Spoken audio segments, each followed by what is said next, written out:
Hello बच्चों, आपका स्वागत है साइंस जीवी चैनल पे। बच्चों, आज हम लेके आए हैं science class 10th board exam के लिए एक बहुत इम्पॉर्टेंट वीडियोस की जो सीरीज़ है, जिसमें अभी तक हमने 2 पेपर डिस्कस कर लिए हैं। आज हम बात करने वाले हैं प्रैक्टिस पेपर 3 की, और जो भी 2 पेपर की जो प्रैक्टिस की थी उसका काफ़ी अच्छा रिस्पांस आपका मिला है। तो इसी को मद्देनज़र रखते हुए आज हम करेंगे प्रैक्टिस पेपर्स 3, और ये भी क्वेश्चंस जो है एक प्रीवियस ईयर पेपर से ही रिलेटेड है, जिसमें आपके काफ़ी इंपॉर्टेंट क्वेश्चंस, पैटर्न सेम रहेगा। आपके जो बोर्ड का पैटर्न है, क्वेश्चंस भी उसी तरीके के रहेंगे, और इससे आपको एक आइडिया लगेगा कि किस तरह के क्वेश्चंस आ सकते हैं। आम तौर पर ये आप ध्यान रखना कि लगभग 25 से 30% ये जो है हर बार पेपर में क्वेश्चन प्रीवियस ईयर्स के रिपीट होते हैं, जो जस्ट एक प्रीवियस ईयर पेपर से। वैसे तो ओवरऑल 90% पेपर्स जो हैं वो प्रीवियस ईयर पेपर से ही आते हैं, 10% कुछ नया एडिक्शन होता है। बट हर एक पेपर में किसी न किसी पेपर का 25 to 30% क्वेश्चंस जो है हर नेक्स्ट पेपर में आपको मिलेंगे ही मिलेंगे। तो कोई सा भी आप एक पेपर अगर सॉल्व करते हो अच्छे से, तो उसके क्वेश्चन से आप 25 to 30 तो एग्जैक्ट मिलते हैं। लगभग आप 40 to 50% पेपर आसानी से, और अगर आप 4-5 पेपर कर लेते हो तो आई गारंटी कि 90% मार्क्स आप इजीली स्कोर कर सकते हो। तो बहुत अच्छे से आपको सारे क्वेश्चंस को देखने हैं, और डिटेल में हम आपको इसमें नहीं समझाएंगे, बस आपको एक ओवरव्यू देंगे, आपको क्वेश्चंस देख के और उसी के अकॉर्डिंग आपको आंसर्स लिखने हैं। तो स्टार्ट करते हैं। तो ये आपके प्रीवियस पैटर्न के जैसा ही बिल्कुल ये पैटर्न है। यहाँ आपको रोल नंबर, इस तरह से आपके सारे इंस्ट्रक्शंस लिखे होते हैं। और जैसा कि हमको पता है, साइंस का एग्ज़ाम आपका 3 घंटे का होता है, 80 मार्क्स का। अब सबसे पहले हम बात करेंगे क्वेश्चन नंबर सेक्शन 1 और क्वेश्चन फर्स्ट। हिंदी इंग्लिश दोनों में है, जैसा कि अभी तक हमने दोनों पेपर में किया। हिंदी इंग्लिश दोनों पैटर्न को एक साथ लेके चल रहे हैं, तो जहां ज़रूरत पड़ेगी इंग्लिश और हिंदी दोनों को मिक्स करके हम चलेंगे। स्टार्ट हम करते हैं सबसे पहले सेक्शन 1 खंड का, जिसमें कि मल्टीपल चॉइस क्वेश्चंस है। सबसे पहला है, सामान्यतः धातु के ऑक्साइड अम्लों के साथ अभिक्रिया करते हैं, परंतु कुछ धातुओं के ऑक्साइड क्षारकों से भी अभिक्रिया करते हैं। इस प्रकार के धातु ऑक्साइड, तो आपको पता है अधिकतर जो धातु ऑक्साइड होता है वो अम्ल के साथ अभिक्रिया करते हैं। क्यों? क्योंकि धातु के ऑक्साइड क्या होते हैं? क्षारीय होते हैं, और जो क्षार के साथ अभिक्रिया करेंगे वो कैसे होंगे? अम्लीय होंगे। तो अधिकतर धातु के ऑक्साइड्स जो है वो क्षारीय होते हैं, और कुछ के अम्लीय भी होते हैं। तो ऐसे धातु ऑक्साइड जो क्षारीय और अम्लीय दोनों प्रवृत्ति दर्शाते हैं, उसे हम क्या कहते हैं? उसे हम कहते हैं उभयधर्मी ऑक्साइड, और उभयधर्मी और इंग्लिश में हम उसे कहते हैं एम्फोटेरिक। ठीक है, यह इसे कहा जाता है एम्फोटेरिक। तो एम्फोटेरिक ऑक्साइड्स कौन कौन से होते हैं? ये क्वेश्चन आपका एग्जाम में आएगा ही आएगा, इसको 100% नोट कर लो। एम्फोटेरिक ऑक्साइड से रिलेटेड क्वेश्चन, एक ना एक क्वेश्चन या तो आपका रिएक्शन पूछा जाएगा, या आपको ऑक्साइड्स के बारे में पूछा जाएगा, या MCQs में आएगा, या 1 नंबर में से जो 2 नंबर के क्वेश्चन है उसमें एक पार्ट में आएगा, या जो 4-5 नंबर वाले लॉन्ग क्वेश्चंस हो तो उसमें से एक ना एक आएगा। तो ये तो 100% ये एग्जाम में आने वाला ही है। अब क्वेश्चंस ये आपको पता है, उभयधर्मी ऑक्साइड्स कौन से होते हैं? 2 होते हैं आपके, मैग्नीशियम और जिंक के ऑक्साइड, Zn, और मैग्नीशियम के, एल्युमिनियम और जिंक के, Al2O3 और जिंक ऑक्साइड ZnO, ये दोनों होते हैं आपके एम्फोटेरिक ऑक्साइड। तो इसमें अगर हम देखें ZnO और Al2O3, बस यही दोनों होते हैं। तो ऑप्शन नंबर कौन सा है, सेकंड और थर्ड? तो बी ऑप्शन आपका करेक्ट हो जाएगा। दूसरा देखें, इसमें कहा गया है सार्वत्रिक सूचक, मतलब यूनिवर्सल इंडिकेटर पर। आपको पता है यूनिवर्सल इंडिकेटर क्या करता है? जो एसिड है उसके साथ ये रेड कलर देता है, यानी लाल रंग देता है एसिड के साथ, और बेस या क्षार के साथ वो नीला रंग देता है। ये आपको पता होना चाहिए, ये ब्लू रंग देता है। अब अगर आप देखें, इसमें कहा गया है अमोनियम क्लोराइड की जलीय विलयन की कुछ बूंदें डाली और पत्र जो है वो गुलाबी हो गया। अब दी गई तालिका का अध्ययन कीजिए और सही विकल्प चुनिए। अब अमोनियम क्लोराइड जो है वो कैसा हो गया? गुलाबी हो गया। तो गुलाबी हल्का लाल की तरफ है, तो इसका मतलब वो हल्का एसिडिक है। तो अगर हल्का एसिडिक होगा तो उसका pH क्या होगा? 7 से कम होगा। तो 7 से अधिक वाला तो वैसे ही कट जाएगा ऑप्शन। जब भी ऐसे क्वेश्चंस आए, थोड़ा सा आपको किस तरह से ऑप्शंस करना है वो भी आप इस ऐसे वीडियोस में सीखोगे कि कैसे आपको अटेम्प्ट करना है पेपर। 7 से अधिक नहीं हो सकता क्योंकि गुलाबी हो गया, हल्का नीला रंग में होगा तो 7 से अधिक होगा, तो 7 से अधिक नहीं हो सकता, ये ऑप्शन कट गया। अब 7 भी नहीं होगा, क्यों? क्योंकि वो हल्का गुलाबी हो गया है। अगर बिल्कुल हरा होता या जो पीएच पेपर का सेम रंग है या यूनिवर्सल सार्वत्रिक सूचक लगभग थोड़ा सा हरे रंग का होता है वो रहता तो 7 होता। उदासीन भी नहीं है, तो अब ये दो ऑप्शंस तो वैसे ही कट गए, ठीक है, ये आपका ये दोनों ऑप्शंस कट गए। अब ये अम्लीय है, ये बिल्कुल सही है, ये अम्लीय है, ये बिल्कुल सही है, 7 से कम है, ये भी सही है, ये भी सही है। अब हमारा आ जाता है यहाँ पर। अब अगर हम कहें, यहाँ कहा गया है दुर्बल अम्ल और प्रबल क्षार, तो अगर प्रबल क्षार होगा तो हमारा जो अमोनियम क्लोराइड या सॉल्ट जो लवण बनता है वो कैसा बनेगा? क्षारीय बनेगा, तो ये तो नहीं हो सकता। तो प्रबल हमारा क्या होना चाहिए? अम्ल होना चाहिए, और दुर्बल क्षार होना चाहिए। तो ऑप्शन नंबर सी हमारा सही उत्तर होगा। इस तरीके से आपको एग्जाम में भी ऐसे ही देखना है। अगर डायरेक्ट नहीं पता है, कोई आपने नहीं पढ़ा है, तो इसी तरीके से आपको करना है। और खासकर ऐसे क्वेश्चंस जो ऐसे क्वेश्चंस को हम क्या कहते हैं? आपके कॉम्पिटेंसी बेस्ड क्वेश्चन, जिसमें एक जानकारी नहीं, एक से अधिक जानकारी से रिलेटेड क्वेश्चन पूछा जाता है। जैसे इसमें आपको प्रकृति के बारे में पता होना चाहिए, पीएच के बारे में पता होना चाहिए, रंग के बारे में पता होना चाहिए, प्रबल और दुर्बल अम्ल से क्या बनता है। तो ये जो लवण है, ये आप ध्यान रखना, जो प्रबल होगा, अगर प्रबल अम्ल है तो आपका जो लवण है वो अम्लीय होगा, अगर प्रबल क्षार है तो अम्ल जो है वो जो लवण है वो क्षारीय होगा। दोनों प्रबल है तो लवण जो है उदासीन होगा, दोनों दुर्बल है तो भी लवण आपका उदासीन होगा। इंग्लिश में अगर देखें तो अभी हम देख लेते हैं इस क्वेश्चन को इंग्लिश में भी। तो इसमें जैसा कि कहा गया है, जैसा हमने कहा मोर देन 7 और 7 तो हो नहीं सकता, लेस देन 7 में वीक एसिड और स्ट्रॉन्ग बेस, तो ये तो बेसिक हो जाएगा, तो ये आपका नहीं हो सकता, ये भी काट दो। ये आपने काट ही दिया है, ये काट ही दिया, ऑप्शन नंबर सी सही बचता है, strong acid and weak base. तो हमेशा जब भी स्ट्रॉन्ग एसिड होगा तो सॉल्ट हमारा क्या होगा? एसिडिक होगा, ठीक है। तो ये हमारा क्लियर हो गया। नेक्स्ट, अब इस क्वेश्चन में अगर देखिए, इसमें कहा गया है नीचे दी गई जो तालिका है, ये आपको यहाँ दिया हुआ है, इसमें एक्स और वाई को चुनना है। और ऐसे क्वेश्चंस आपके बहुत आएंगे, इसको आपको ध्यान से समझना है क्या है। अब यहाँ अगर आप जिंक देखो, जिंक क्या है? सॉलिड। ये आपके इसके प्रकृति के बारे में बता रहा है, उसकी अवस्था क्या है। जिंक सॉलिड है, ये लिक्विड है, यहाँ एक्स है और वाई है। अब H2SO4 जो है वो लिक्विड है। लिक्विड में अगर आप कुछ मिलाते हो, जिंक आपने मिलाया, तो अब जो जिंक सल्फेट बना है उसकी भी प्रकृति क्या होगी? वो एक विलयन बन जाएगा ना। वो क्या बन जाएगा? एक विलयन बन जाएगा। और विलयन के लिए जो है वो हम इस्तेमाल करते हैं AQ, तो ये हो जाएगा AQ। और हाइड्रोजन क्या है? हाइड्रोजन जब निकलेगा तो एक गैस के रूप में निकलेगा, तो या तो एरो या गैस, इसके लिए हम इस्तेमाल करेंगे, तो AQ और गैस।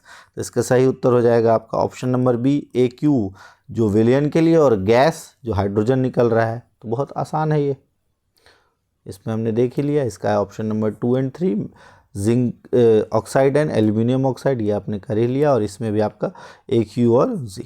नेक्स्ट, फोर्थ क्वेश्चन अगर देखें, ये क्वेश्चन भी काफ़ी अच्छा है कि दो लवण का मतलब दो सॉल्ट हैं, एक्स और वाई, दोनों को अलग अलग पानी में मिलाया जाता है, मतलब H2O के साथ मिलाया गया, और दोनों में फिनोफ्थलीन मिलाया गया, और विलयन एक्स जो है गुलाबी और विलयन वाई में कोई परिवर्तन नहीं आया। तो यहाँ पे आपको ये नॉलेज पता होनी चाहिए कि फिनोफ्थलीन जो है वो क्षारक के साथ कौन सा रंग देता है? क्षारक के साथ देता है गुलाबी रंग, और अम्ल के साथ रंगहीन रहता है। तो अगर ये गुलाबी रंग दे रहा है एक्स के साथ, मतलब एक्स क्या है आपका? एक क्षारीय प्रवृत्ति का है, ठीक है। तो इससे हमें पता चलता है जो एक्स है वो क्षारीय है, यानी कि बेस है, और वाई जो है उसमें कोई परिवर्तन नहीं हुआ। तो ऐसा हम नहीं कह सकते कि वो एसिड है। हो सकता है वो एसिड हो सकता है वो एसिड ना हो, ये आप ध्यान रखना। क्योंकि अगर एसिडिक होगा तो भी कोई परिवर्तन नहीं आएगा, ये चीज़ आपको ध्यान रखना है। तो हमें बस ये कंफर्म है कि एक्स जो है वो क्या है? क्षारीय विलयन है। तो क्षारीय विलयन कब बनेगा? जब हम क्षारीय लवण को मिलाएंगे। तो क्षारीय लवण अगर देखें इनमें से कौन सा है, तो जो प्रबल क्षारीय अम्ल की अगर हम बात करें तो इसमें आपको पता है सोडियम कार्बोनेट एक क्षारीय लवण होता है। सोडियम कार्बोनेट कैसे बनता है? आपका NaOH जो कि एक प्रबल क्षार है, और जब हम इसका H2CO3 एक दुर्बल अम्ल के साथ अभिक्रिया कराते हैं तब आपका बनता है Na2CO3 सोडियम कार्बोनेट। तो यही इसका उत्तर हो जाएगा। ये एक्स में ये है। आपको पता, अभी हमने पढ़ा अमोनियम क्लोराइड क्या होता है, एक दुर्बल अम्ल होता है। तो यही हमारा उत्तर है। अम्ल के साथ मिलाएंगे तो अम्लीय बनेगा, और अम्लीय में कोई परिवर्तन नहीं आया, तो ये आपका उत्तर हो गया। इस तरह के क्वेश्चंस आते हैं, आपको ध्यान रखना है। नेक्स्ट है बंद रंध्र। ये आपको क्या कहा गया, एक स्टोमेटा का डायग्राम दिया है। इसमें आपको बताना है कि 1 2 3 4 के क्रम से जो क्या क्या आपको लेबलिंग है वो बतानी है। तो ये डायग्राम काफ़ी इम्पोर्टेंट आता है आपको। इसमें स्टोमेटा में आपको लेबलिंग्स दी हुई है। ऐसे क्वेश्चंस में देखो डायरेक्ट सबसे बेटर होता है ऑप्शन से जाओ, जो आपको कंफर्म पता है। तो अगर आप देखो सबसे पहला जो है ये 1 नंबर, तो यहाँ पे और इसमें दोनों में है, ये आपको पता है क्या होता है, केंद्रक। तो सबसे पहले केंद्रक किस किस में है, पहला तो इन दोनों में है, तो बाकी दो तो यहीं कट गए, ठीक है। उसके बाद आपको पता है ये जो है ये क्या होते हैं, आपके जो क्लोरोप्लास्ट जिसे हम हरित लवक है वो ये होते हैं, जिसके कारण फोटोसिंथेसिस होती है। तो ये सारे आपके हरित लवक हो गए। तो 2 नंबर पे आपके हरित लवक है, तो इन दोनों में हरित लवक है, ठीक है, ये भी सही है, ये भी सही है। अब तीसरा है आपका द्वार कोशिका और रिक्तिका। इसी तीसरा से ही आप क्लियर कर सकते हो। अच्छा, तो रिक्तिका आपको पता है खाली जगह जो है वो होती है, तो इन दोनों में खाली जगह आपको ये दिख रही है, तो ये आपकी हो गई रिक्तिका, वैक्यूल। तो यहाँ पे हो गया रिक्तिका, तो इसका मतलब यही आंसर सही है हमारा बी। द्वार कोशिका हो जाएगा आपका ऑप्शन नंबर 4। ये द्वार कोशिका है, बिल्कुल सही है। इसको इंग्लिश में भी एक बार देख लेते हैं, काफ़ी इंपॉर्टेंट है ये डायग्राम। तो ये है आपका न्यूक्लियस सबसे पहला। फिर आपका ये है क्लोरोप्लास्ट, जो छोटे छोटे दाने होते हैं इन्हें हम क्लोरोप्लास्ट कहते हैं। फिर है वैक्यूल, ये जो है वैक्यूल और गार्ड सेल। तो ये 4 पार्ट होते हैं, इंपॉर्टेंट है, काफ़ी बार एग्जाम में आ जाता है। अगला है क्वेश्चन नंबर 6, जिसमें कहा गया है सीधी रेखा में चलना और साइकिल चलाना ऐसे क्रियाकलाप हैं जो मस्तिष्क के किसी भाग के कारण संभव है। अब सीधी रेखा में जब आप चलोगे या साइकिल चलाओगे तो क्या होगा, आप बॉडी को बैलेंस करोगे, और बॉडी बैलेंस करने का जो काम होता है वो किसका होता है, आपका पश्च मस्तिष्क का होता है। तो ये दोनों ऑप्शंस तो पहले ही कट गया, ठीक है। अब बचा पश्च मस्तिष्क। पश्च मस्तिष्क में आपको पता है जो शरीर के संतुलन का कार्य जो होता है वो किसका होता है, सेरिबेलम यानी अनुमस्तिष्क का। तो हमारा सही ऑप्शन हो गया पश्च मस्तिष्क का अनुमस्तिष्क। तो ये बहुत इंपॉर्टेंट है, इसको ध्यान से आपको समझना है। तो इसका आंसर हो जाएगा ऑप्शन नंबर 3। बाकी के भी अग्र मस्तिष्क के प्रमस्तिष्क का क्या भाग होता है, हाइपोथैलेमस मेडुला का क्या रोल होता है, क्या काम होता है, ये आप कमेंट बॉक्स में लिखो।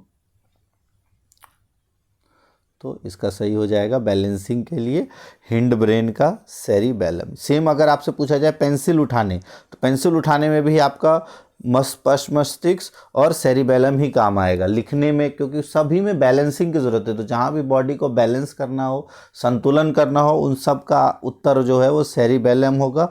और सेरिबेलम या अनुमस्तिष्क, और किसका भाग होता है, हिंड ब्रेन यानी पश्च मस्तिष्क का। ये आपको ध्यान रखना, आएगा क्वेश्चन वहाँ से। अब अगला क्वेश्चन है, यदि कोई छात्र 10 सेंटीमीटर फोकस दूरी के अवतल दर्पण का उपयोग करके किसी वस्तु का सीधा प्रतिबिंब बनाता है। अब अगर आप ध्यान से देखो क्या है, अवतल दर्पण है, 10 सेंटीमीटर फोकस है, और अवतल दर्पण पे सिर्फ एक ही जगह सीधा बनता है, कहाँ, जब ये मान लो ये अवतल दर्पण है, और जब आप F और इस P के बीच में, ध्रुव और फोकस के बीच में रखते हो, तभी आपका फोल और फोकस के बीच में रखते हो, तभी जो है आपका इमेजिनरी बनता है और सीधा बनता है और बड़ा बनता है।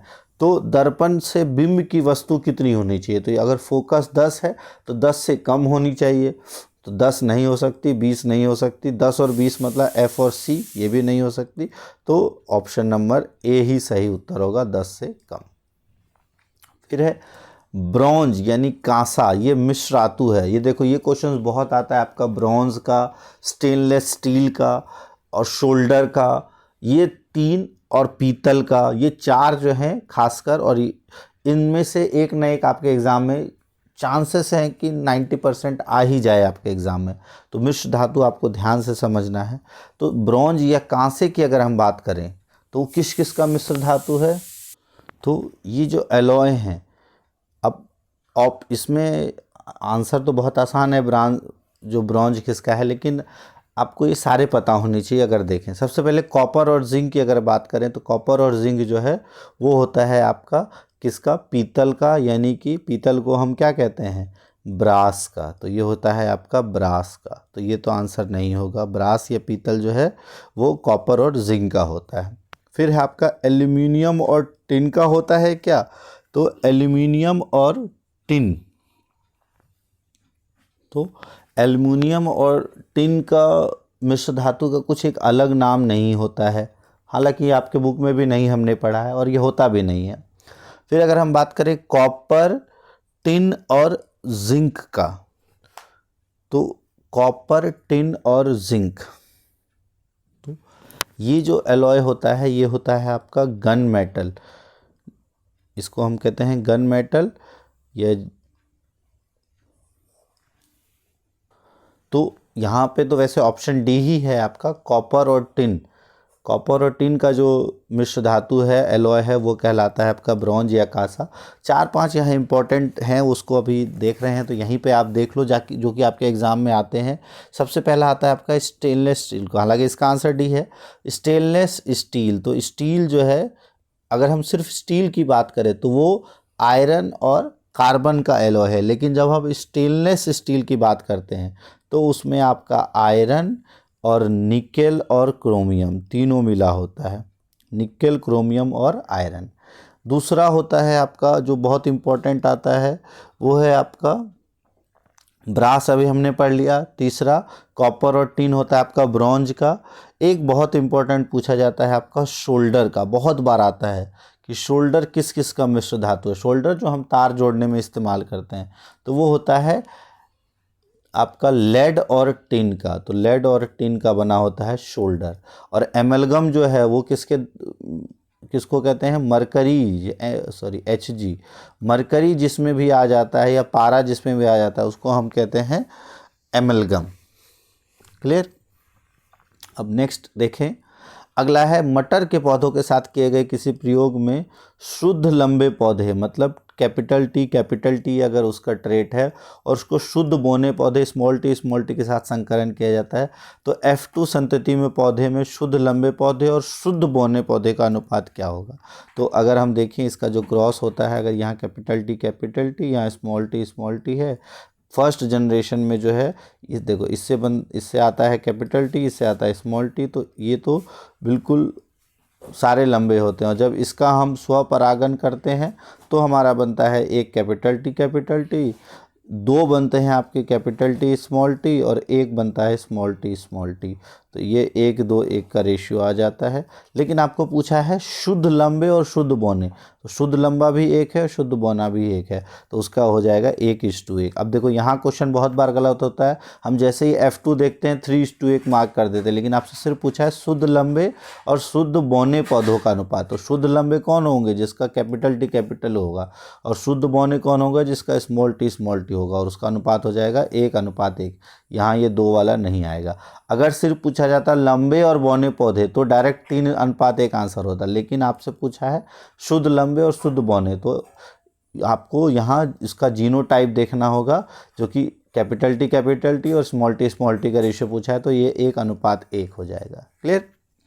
10वां क्वेश्चन है, इस आरेख में दिखाया गया आहार जाल का अध्ययन करना है और इसमें प्राथमिक उपभोक्ता आपको पहचानना है। तो अब अगर आप देखो, यहाँ दिया है आपको बीज, पौधे और घास, ये तीनों तो क्या है, ये प्रोड्यूसर यानी कि ये उत्पादक हैं। अब प्राथमिक उपभोक्ता कौन है, तो इसको खा रहा है चूहा, पौधे को भी चूहा, इसको खरगोश, इसको घास को भी खरगोश। तो चूहा और खरगोश क्या हो गए, प्राथमिक उपभोक्ता। तो ये प्राथमिक उपभोक्ता हो गए, और यानी प्राइमरी कंज्यूमर्स। तो ऑप्शन अगर देखो चूहा भालू बिल्कुल नहीं, चूहा खरगोश ऑप्शन दिया हुआ है, डायरेक्ट ये आंसर है। ठीक है। 11वां, अच्छा ये हो गया, ये अभी हमने किया ही, इजी है, अपने हिंदी इंग्लिश में ज़्यादा फर्क नहीं है। यहाँ दिया हुआ है लेशमानिया में द्विखंडन के चरणों का सही क्रम क्या है, कि क्या क्रम होता है लेशमानिया में, किस तरीके से होता है। तो अगर आप देखो किस तरीके से लेशमानिया में होता है, आपको ये डायग्राम अच्छे से पता होना चाहिए, जो आपके बुक में दिया हुआ है, आता ही है ये।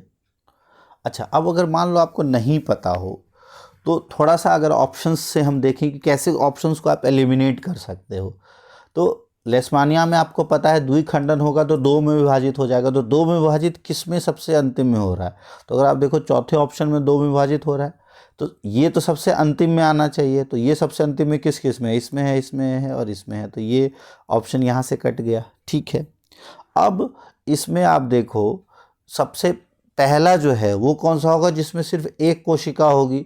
तो एक कोशिका देखो किस में है, तो यहाँ पे है सिर्फ, तो इसका मतलब ये सबसे प्रथम में आएगा। तो ये तो तीनों में दिया हुआ है, प्रथम में, बिल्कुल ये तीनों में दिया हुआ है। ठीक है, पहला हमारा तीनों में करेक्ट है। अब उसके बाद क्या होता है, सबसे पहले जो है आपका ये केंद्रक जो है वो डिवाइड होगा। तो सबसे पहले यहाँ पे देखो ये सेल डिवाइड हो रहे हैं, तो ये तीसरा जो है वो इसके बाद आएगा, तो एक के बाद तीन आएगा, तो बिल्कुल ये अब यहाँ पे कट गया आपका। अब इन दोनों में देखो एक तीन, यहाँ चार, ये ठीक है। अब दो और पाँच वाला देखो, ये दो है और ये पाँच है आपका। तो अगर आप देखो इस तरीके से जब दो डिवाइड होंगे, इससे पहले तो यही वाला आया होगा क्योंकि आप नीचे देख रहे हो धीरे धीरे बड़ा हो रहा है, तो उससे पहले ये वाला आया होगा, तो पाँच इससे पहले होगा, तो चार से पहले पाँच, तो ये वाला ऑप्शन हमारा सही हो गया, ऑप्शन नंबर बी। आपको नहीं भी पता है तो भी आप थोड़ा सा दिमाग का इस्तेमाल करके थोड़ा सा सूझबूझ से आप इस आंसर को सही कर सकते थे। अगर पूरा डायग्राम आपको याद नहीं भी है, याद है तो बहुत अच्छी बात है, नहीं याद है तो भी आप आसानी से इसको कर सकते थे, एग्ज़ाम में ये क्वेश्चंस आ जाते हैं।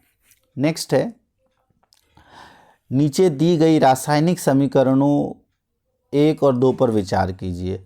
Mg मैग्नीशियम HCl के साथ जब हमने अम्ल के साथ अभिक्रिया कराया तो MgCl2 और हाइड्रोजन गैस निकला है, और NaOH जो कि ये आपका क्षार है, और इसके साथ हमने अम्ल के साथ अभिक्रिया कराया तो ये बन गया आपका लवण और जल। ये भी लवण और जल है, परंतु अब इसमें क्या कहा गया है कि इन समीकरणों से संबंधित सही कथन क्या है।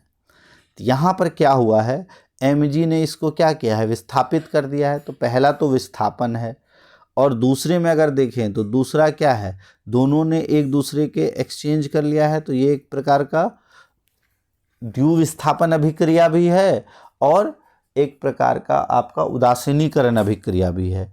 तो पहला तो विस्थापन है, दूसरा द्विविस्थापन है, तो यही आंसर होगा। और ये दूसरा उदासीनीकरण का भी उदाहरण है, ये भी आपको ध्यान रखना है। तो ये उदासीनीकरण अभिक्रिया का भी उदाहरण आपसे पूछ लेता है, एक द्विविस्थापन उदासीनीकरण अभिक्रिया, तो ये भी। तो option number B is the correct answer. अगला क्वेश्चन है, नीचे दर्शाए गए कांच के प्रिज्म द्वारा श्वेत प्रकाश के विक्षेपण के आरेख में वर्ण P और Q क्या है? तो ये जो है आपका प्रकाश का विक्षेपण, ये जिसे हम इंग्लिश में कहते हैं dispersion of light by a prism, ये बहुत इंपॉर्टेंट है आपका, इससे क्वेश्चन आएगा ही आएगा। तो ये क्या कहा गया है, एक सफ़ेद लाइट है और ये विक्षेपित हो रही है, तो आपको पता है विबग्योर पैटर्न आता है, तो बस ये ध्यान रखना है विबग्योर जो पैटर्न आता है वो नीचे से आता है, VIB, फिर उसके बाद GYOR। बस अगर आपको ये पैटर्न याद है नीचे से विबग्योर, तो अब आप इजीली बता सकते हो नीचे जो है वो क्या होगा, P जो है वो क्या होगा आपका वॉयलेट यानी बैंगनी, और Q जो है वो होगा आपका रेड यानी लाल। तो बैंगनी और लाल, P और Q, तो इसका सही आंसर हो जाएगा बैंगनी और लाल। क्लियर हो गया, बहुत आसान है ये, बस ये आपको पता होना चाहिए विबग्योर वाला। तो ये इसमें इसका सही उत्तर है ये ऑप्शन नंबर जो हो जाएगा इसका ऑप्शन नंबर बी। इस केस में भी option number B is the correct answer. Now in this case option number B is the correct answer. ज़रूरी नहीं है बी ही हो, इसमें बी हो रहे हैं सभी तो अलग बात है। अब फिर कुछ इस तरह के क्वेश्चंस देखते हैं। इसमें कहा गया है कि 3 पुष्प हैं, 3 फ्लावर्स, जिसमें XYZ हैं। इसमें से कौन सा ऐसा पुष्प है जो फल में विकसित होगा या होंगे, कौन से हैं जो फल में विकसित होंगे और कौन से हैं जो नहीं होंगे।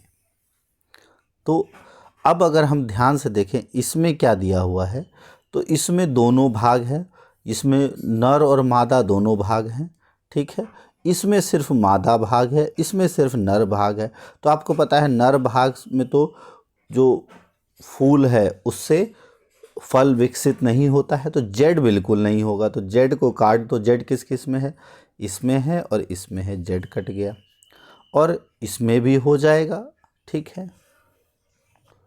इसमें तो आपके मेल और फीमेल पार्ट एक ही फ्लावर में है, तो ये तो बिल्कुल होगा। तो एक्स तो बिल्कुल बिल्कुल होगा, तो ए और सी दोनों में एक्स है। अब इसमें जो है सिर्फ स्त्री केसर है, तो इसके लिए जो परागकण आएगा वो दूसरे फूल से आएगा, लेकिन ये डेवलप कर जाएगा अगर इसका परागकण हो गया, परागन हो गया, इसको पोलन ग्रेन मिल गया, पुंकेसर मिल गया, तो ये फल में विकसित हो जाएगा। तो एक्स और वाई इसका सही उत्तर होना चाहिए, ठीक है। नेक्स्ट है, किसी सीधी लंबी धारावाही परिनालिका के भीतर चुंबकीय क्षेत्र। One of the most important question आता ही आता है, जिसमें आपको कहा गया है कि एक सीधी लंबी धारावाही परिनालिका के भीतर चुंबकीय क्षेत्र, ये आपकी परिनालिका है। परिनालिका क्या होता है? इस तरीके से अगर हम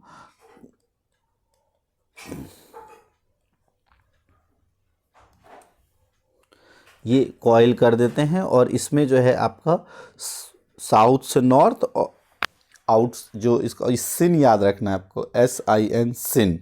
तो सिन मतलब अगर ये आपका साउथ है, ये नॉर्थ है, तो जो इन अंदर में तो साउथ से नॉर्थ और बाहर में नॉर्थ से साउथ जाता है। लेकिन अंदर में क्या होता है, क्योंकि ये सारी पैरेलल रेखाएं हैं, तो सभी बिंदु पे क्या होती है? चुंबकीय क्षेत्र एक समान होता है। तो सभी बिंदुओं पे एक समान होता है, और सिरे की ओर जाने पर बढ़ता है, तो वो होता है जब बाहर की ओर। भीतर अगर पूछेगा तो समान होता है, अगर पूछेगा बाहर तो सिरे की ओर जाने पर बढ़ेगा, शून्य नहीं होगा और घटता नहीं है। तो इसका सही उत्तर हो जाएगा प्रत्येक बिंदु पर समान होता है। नेक्स्ट है, मानव नेत्र का वह भाग कौन सा है जिसमें प्रकाश नेत्र में प्रवेश करता है? प्रकाश आंखों में प्रवेश करता है। रेटिना, ये दृष्टिपटल नहीं, यहाँ तो पर्दा है जिस पे बनता है। पुतली, नेत्र लेंस या कॉर्निया। अब इसमें बहुत कंफ्यूजन, देखो नेत्र लेंस तो नहीं होगा, ऑप्शन बचता है आपका पुतली और कॉर्निया में। तो सबसे बाहरी जो परत जिससे आँख में प्रवेश करता है प्रकाश, जिसमें आँखों पे सबसे पहले जो प्रकाश है वो किसके माध्यम से आँखों के अंदर जाता है? तो वो होता है स्वच्छमंडल या कॉर्निया। पुतली क्या करता है कि प्रकाश की मात्रा को नियंत्रित करता है कि कितनी प्रकाश हमारे आँखों में जानी चाहिए या नहीं जानी चाहिए। लेकिन सबसे पहले जो आँखों में प्रकाश जाता है वो कौन से भाग के द्वारा जाता है? वह जाता है कॉर्निया या स्वच्छमंडल के द्वारा। तो इसका सही उत्तर हो जाएगा ऑप्शन नंबर डी। कन्फ्यूज़न वाले क्वेश्चंस इस तरह से होते हैं, इसमें थोड़ा सा आपको टाइम लगा के आप आंसर कर सकते हो। ये फ्लावर X एंड Y, इसमें है same at all points, and this is cornea. अब ये जो 17 से 20 क्वेश्चन है आपको पता है अभिकथन और कारण वाले हैं, जो देखते हैं। सबसे पहला कहा गया है कि यह सुझाव दिया जाता है कि किसी अम्ल को तनुकृत, जब भी आप एसिड को डाइल्यूट करो तो लगातार हिलाते हुए जल के अंदर अम्ल मिलाना चाहिए, और अम्ल को जल में नहीं मिलाना चाहिए। मतलब अम्ल के अंदर जल मिलाना चाहिए, अम्ल को जल में नहीं मिलाना चाहिए, तो बिल्कुल ही गलत है। तो पहला गलत हो गया, ऑप्शन नंबर डी। दूसरा पढ़ना ही नहीं है, ये ध्यान रखना। अगर पहला गलत है तो पढ़ने की कोई ज़रूरत नहीं है, ऑप्शन नंबर डी ही सही होगा। हालांकि ये अगर इसका एक्सप्लेनेशन देखें हम, तो इसमें जो होता है आपका अम्ल को जल के अंदर, ए को जे, अगर आपको भूल जाओ तो देखो अम्ल ए पहले आता है, जल जे बाद में आता है। तो अम्ल जो है वो जाता है पहले वाला बाद में जाएगा, अम्ल जाएगा पानी के अंदर, और कैसे? ड्रॉप बाय ड्रॉप, ठीक है। और वो भी साइड से, अगर आप परख नली बना रहे हो तो साइड से, और अगर आप एक बीकर में रख रहे हो तो ड्रॉप बाय ड्रॉप हम अम्ल को डालते हैं किसके अंदर? जल के अंदर। तो ऐसा इसलिए क्योंकि जब भी अम्ल जल के अंदर मिलता है तो बहुत अधिक ऊष्मा निकलती है। तो अगर हम अम्ल के अंदर जल मिला देंगे तो ऊष्मा इतनी ज़्यादा निकलेगी जो हमारा बीकर है वो भी टूट सकता है। तो इसी वजह से जल के अंदर ड्रॉप बाय ड्रॉप, बूंद बूंद करके हम अम्ल को मिलाते हैं तनुकरण अभिक्रिया में। तो तनुकरण प्रक्रिया में, अभिक्रिया ने, तो अम्ल को जल में विलीन करने पर ऊष्मा क्षेपी होता है। बिल्कुल सही है। वो बाय डिफ़ॉल्ट वो होगा ही होगा, अगर पहला गलत है तो दूसरा सही होगा ही होगा, क्योंकि दोनों गलत का ऑप्शन ही नहीं दिया है। तो पहला जैसे ही गलत, जे डी ऑप्शन करके आगे निकलो। दूसरा दिया हुआ है शाकाहारियों को प्रदान की गई ऊर्जा स्वपोषियों के पास वापस नहीं आती है, कि जो शाकाहारियों को ऊर्जा दे दी जाती है वह स्वपोषियों के पास वापस नहीं आती है, और किसी आहार श्रृंखला में ऊर्जा का प्रवाह एक दैशिक है। बिल्कुल सही कहा गया है। ऊर्जा का प्रवाह जो है वो नीचे से ऊपर की ओर होता है, और वापस ऊर्जा जो है वो नहीं आती है, ऊपर से नीचे नहीं आती है। तो ये भी सही है, ये भी सही है, करेक्ट एक्सप्लेनेशन है। ऑप्शन नंबर ए इसका सही उत्तर हो जाएगा। उसके बाद कहा गया है अमीबा अपने कोशिकीय सतह से अंगुली जैसे प्रवर्धों से भोजन ग्रहण करता है। अमीबा अपनी कोशिकीय सतह से उंगली जैसे प्रवर्धों से भोजन ग्रहण करता है। तो उंगली जैसे प्रवर्ध जो हैं, बिल्कुल जिसे हम, उसके बाद है सभी एक कोशिकीय जीव अपना भोजन, अच्छा ये उंगली जैसे प्रवर्धों से भोजन ग्रहण करता है, बिल्कुल सही, जिसे हम पादाभ कहते हैं। ठीक है, ये बना लेता है ना, फॉल्स फिट। और सभी एक कोशिकीय जीव अपना भोजन संपूर्ण कोशिकीय सतह से ग्रहण करते हैं। तो ये तो भी सही है, और दूसरा भी बिल्कुल सही है कि अपना पूरे कोशिकीय सतह से ही ग्रहण करते हैं। जैसा अमीबा का आप देखो तो इस तरह से अमीबा होता है, कोई खाद्य का कण यहाँ गया तो ये क्या करता है, अपने इसको इस तरह से बढ़ा लेता है और फिर ग्रहण कर लेता है। तो ये भी सही है, ये भी सही है, लेकिन इसका सही एक्सप्लेनेशन ये नहीं है। तो इसका दोनों सही है, ऑप्शन नंबर बी इसका सही आंसर होगा। उसके बाद कहा गया है एथेनॉल का गलनांक और क्वथनांक सोडियम के गलनांक और क्वथनांक की अपेक्षा निम्न होता है। तो बिल्कुल ये सही है, सोडियम का गलनांक और क्वथनांक। और आयोनिक यौगिकों के अणुओं के बीच आकर्षण बल अत्यधिक प्रबल होता है। बिल्कुल ये सही दिया हुआ है कि आयोनिक यौगिक जो है उनके बीच आकर्षण बल बहुत प्रबल होते हैं। अच्छा, ये सोडियम क्लोराइड है, यहाँ पे सिर्फ सोडियम नहीं होगा, क्योंकि आयोनिक यौगिक दिया हुआ है। इंग्लिश में भी अगर देखें तो सोडियम क्लोराइड ही है। तो सोडियम क्लोराइड के गलनांक और क्वथनांक की अपेक्षा निम्न होता है, बिल्कुल सही है, ये भी सही है और ये भी सही है। तो ऑप्शन नंबर ए इसका सही एक्सप्लेनेशन भी दिया हुआ है। तो यही है, अगर हम देखें तो बिल्कुल पहला है कि डाइल्यूशन में वाटर एसिड वाटर के अंदर नहीं जाता है, तो ये गलत हो गया। वाटर एसिड के, सॉरी, एसिड को one should add water to acid, ये गलत है। नॉट एसिड टू वाटर, ये वाला सही है, ये गलत है, बट इसमें अपोजिट कह रखा है, तो यही गलत हो गया। ऑप्शन नंबर डी इसका हो जाएगा। Herbivores do not come back, बिल्कुल सही, और इसका एक्सप्लेनेशन भी सही है। तो ऑप्शन नंबर ए ये भी सही है, ये भी सही है, बट एक्सप्लेनेशन नहीं है इसका। तो option number B is correct answer. इधर मेल्टिंग पॉइंट और boiling point of ethanol are lower than sodium chloride, very good, and this is also true. तो option number A and explanation is correct. तो ये 20 multiple choice questions हमने भी कर लिए हैं, और अब हम देखेंगे जो 2 मार्क्स और 3 मार्क्स के क्वेश्चंस हैं, उसको देखेंगे। तो अभी तक अगर आपको वीडियो अच्छी लग रही हो, वीडियो को लाइक ज़रूर कर दो, और फिर हम फटाफट अब देखते हैं नेक्स्ट पार्ट। तो इसमें कहा गया है, सबसे पहला देखो ये क्वेश्चन, ये इक्वेशन आप 100% रख लो, हर पेपर में हर एक उसमें आएगा ही आएगा, आता ही है। तो इसमें कहा गया है कि दी गई रासायनिक अभिक्रिया रेडॉक्स अभिक्रिया है या नहीं, अपना उत्तर की पुष्टि करना है। तो बिल्कुल यहाँ हो रहा है आपका ऑक्सीडेशन या रिडक्शन, ये हो रहा है आपका रिडक्शन यानी कि अपचयन। यहाँ पे हो रहा है ऑक्सीडेशन। अगर आप देखो ये, सॉरी, ये हाइड्रोजन यहाँ निकल रहा है ना, किससे, HCl से Cl बन रहा है, तो यहाँ हो रहा है आपका ऑक्सीडेशन। तो ये एक ऑक्सीडेशन अभिक्रिया है, रेडॉक्स अभिक्रिया है। तो इस तरह से आपको लिखना है, 100% आता है एग्जाम में, इसको अच्छे से नोट कर लेना है। नेक्स्ट है संवेदनशील पादप की पत्तियों की गति और प्ररोह के प्रकाश की गति के बीच 2 अंतर आपको बताना है। तो संवेदनशील पादप की अगर हम बात करें, जैसे टच मी नॉट का प्लांट, जिसको आप छूते हो तो पत्तियां मुरझा जाती हैं, और प्ररोह के प्रकाश की ओर गति, ये जो पौधे के तने हैं वो प्रकाश की ओर गति करते हैं। इन दोनों के बीच अगर अंतर देखें तो सबसे पहला अंतर तो है ये बहुत जल्दी होता है, आप जैसे ही छूते हो तुरंत वो पत्तियां जो है वो रिस्पॉन्स करती हैं और वो मुड़ जाती हैं, मुरझा जाती हैं।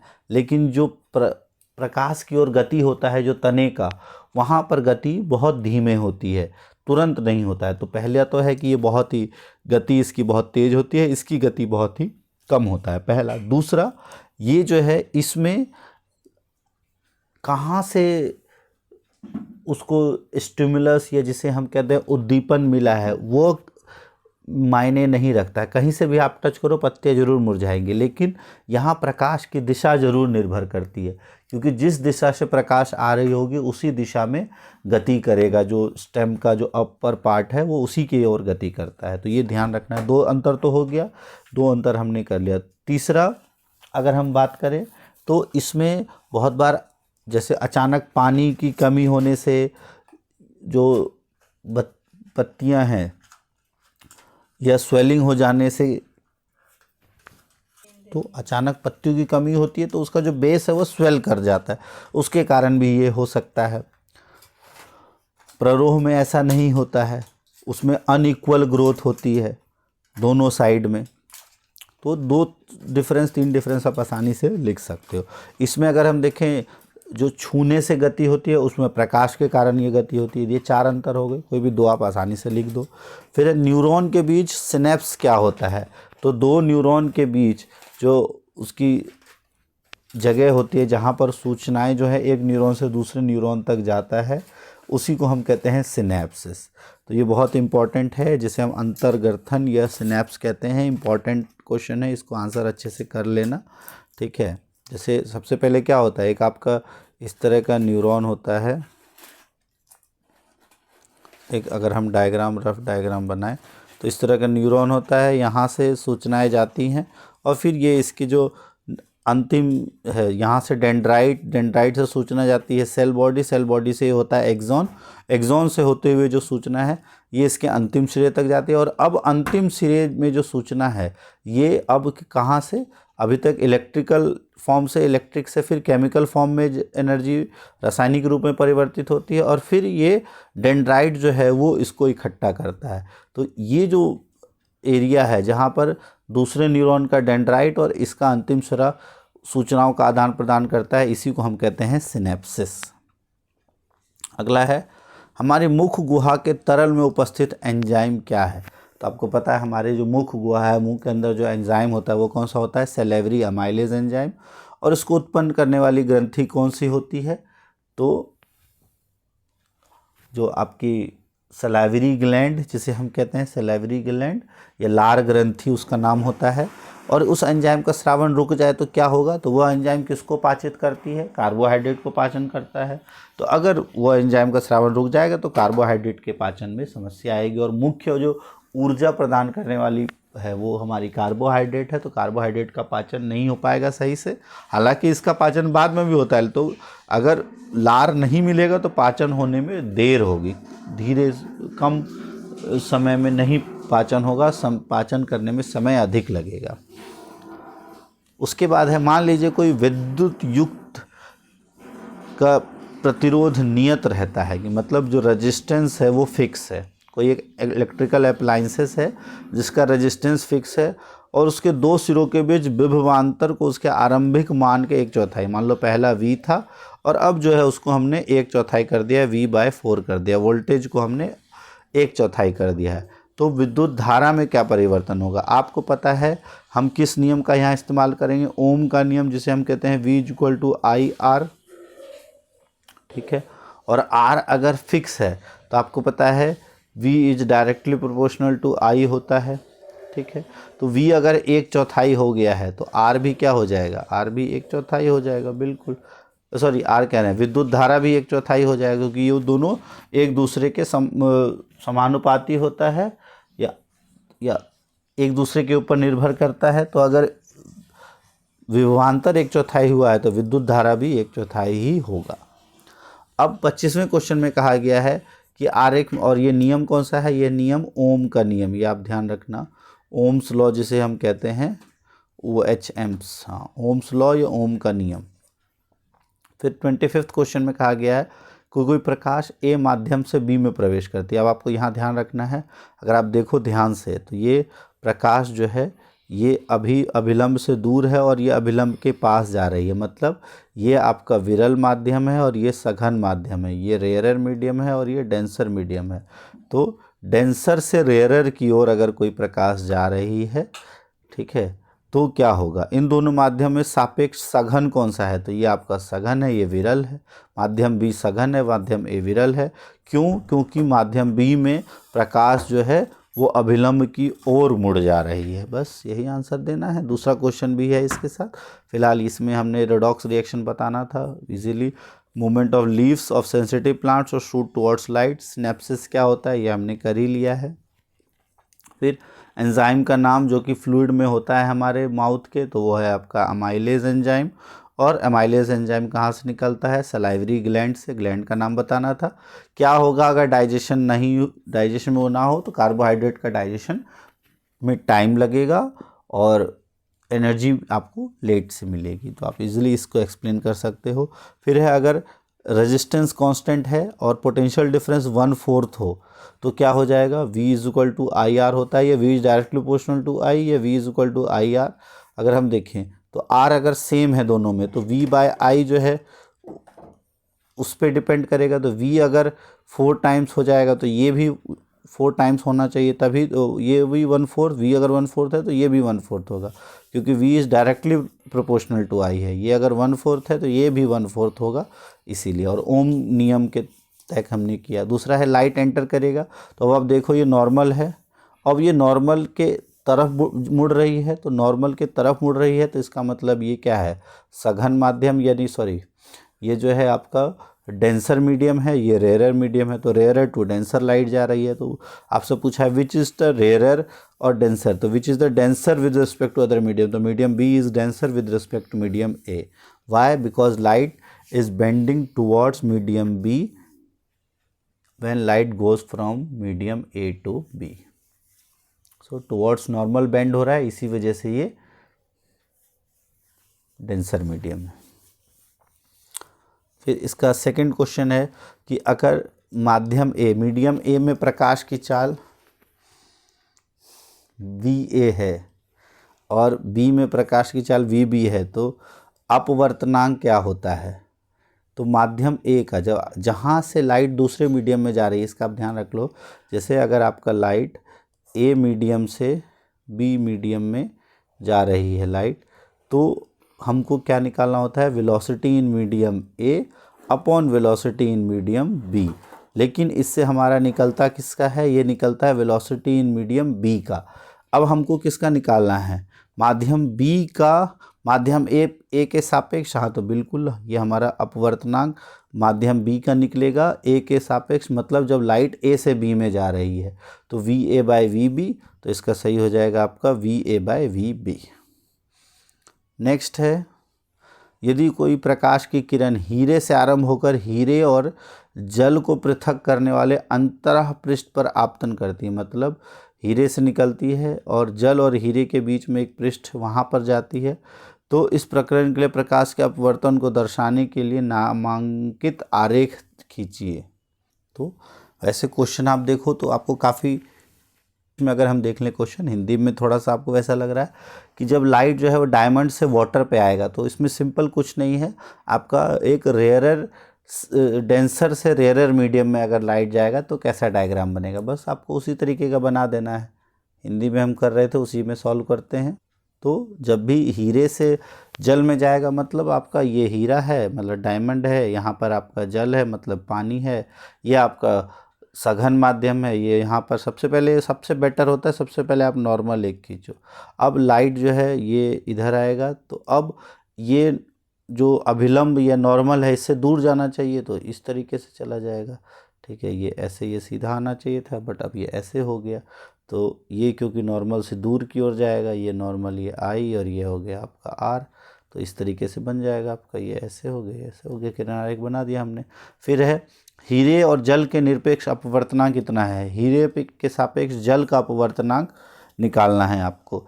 हीरे के सापेक्ष जल का अपवर्तनांक, तो हम कैसे निकालते हैं हीरे के सापेक्ष जल का अपवर्तनांक?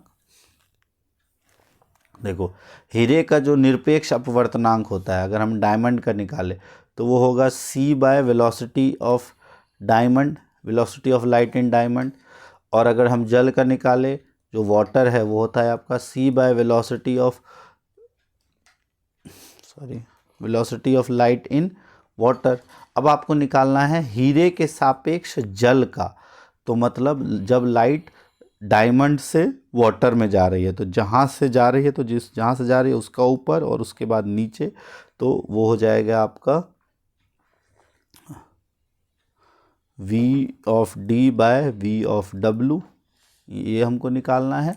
तो अब अगर हम देखें यहाँ पर v ऑफ d क्या है, जो डायमंड का आया है वो d बाय सी, तो v ऑफ d है आपका d बाय सी, मतलब 2.42 बटा सी, और अपॉन में है आपका 1.33 बटा सी, तो बटा सी तो कट ही जाएगा, तो 2.42 बटा 1.33, तो इसका सही आंसर आप निकाल सकते हो 242 बटा 133, और इससे आप आसानी से सॉल्व कर लेना।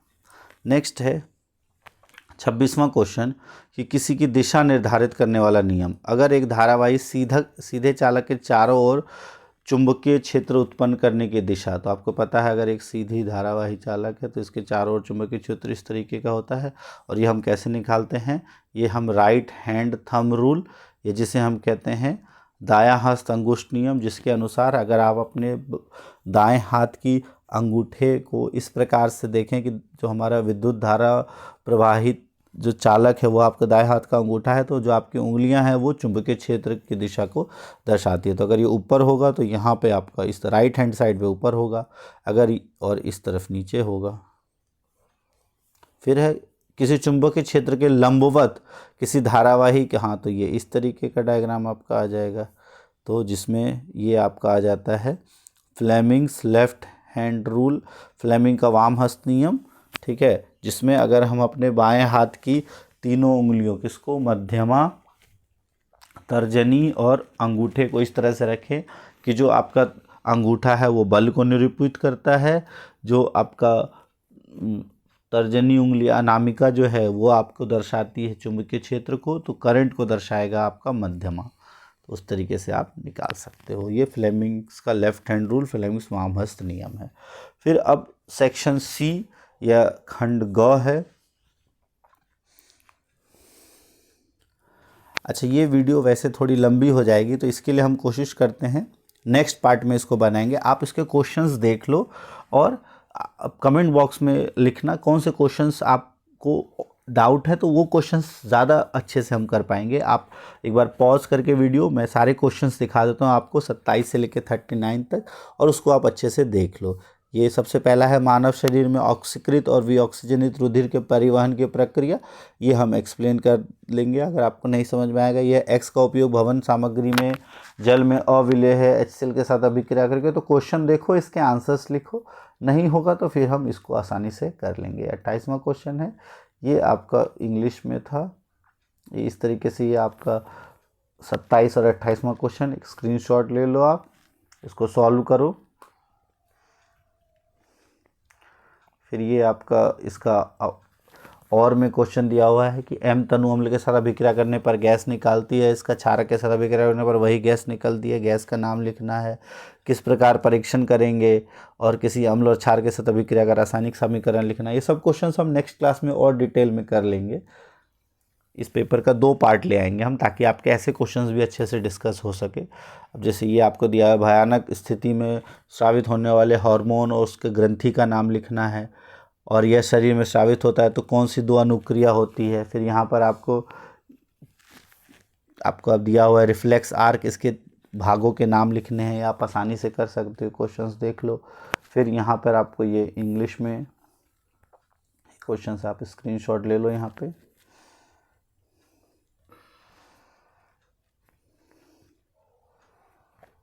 फिर ये आपका 30वां क्वेश्चन है,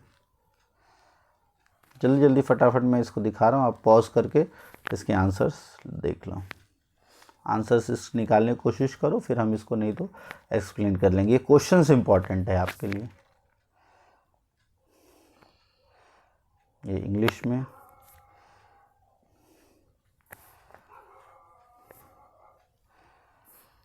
थर्टी 33 क्वेश्चंस। अब नेक्स्ट है आपका 34th क्वेश्चन। ये 5 नंबर वाले जो क्वेश्चंस हैं, ये इस तरीके का क्वेश्चन है जिसमें आपको चॉइस आती है। इसको अच्छे से सॉल्व कर लो, बहुत इंपॉर्टेंट होते हैं ये। ये 35th क्वेश्चन के 2 पार्ट यहाँ है। ये 34th क्वेश्चन का पूरा इंग्लिश वर्जन, इसके और में ये क्वेश्चन है। फिर 35th क्वेश्चन के 2 पार्ट और भी अभी हम देखते हैं। यहाँ पे बाकी 3 पार्ट हैं इसके हिंदी में। और फिर ये 36 क्वेश्चन, जिसके भी आपके 5 पार्ट हैं। ये अथवा में देख लो। यहाँ आपके इंग्लिश के जो 3 क्वेश्चन थे वो, इसको आप अच्छे से समझो, नहीं होगा तो हम कराएंगे ज़रूर।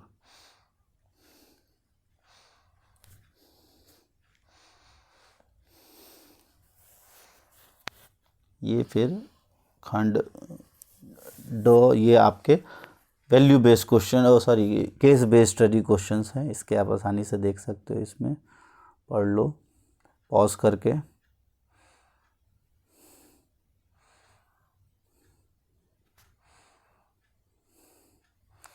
ये 37 क्वेश्चन है, इसको आप पॉज करके पढ़ लो एक बार, फिर उसके बाद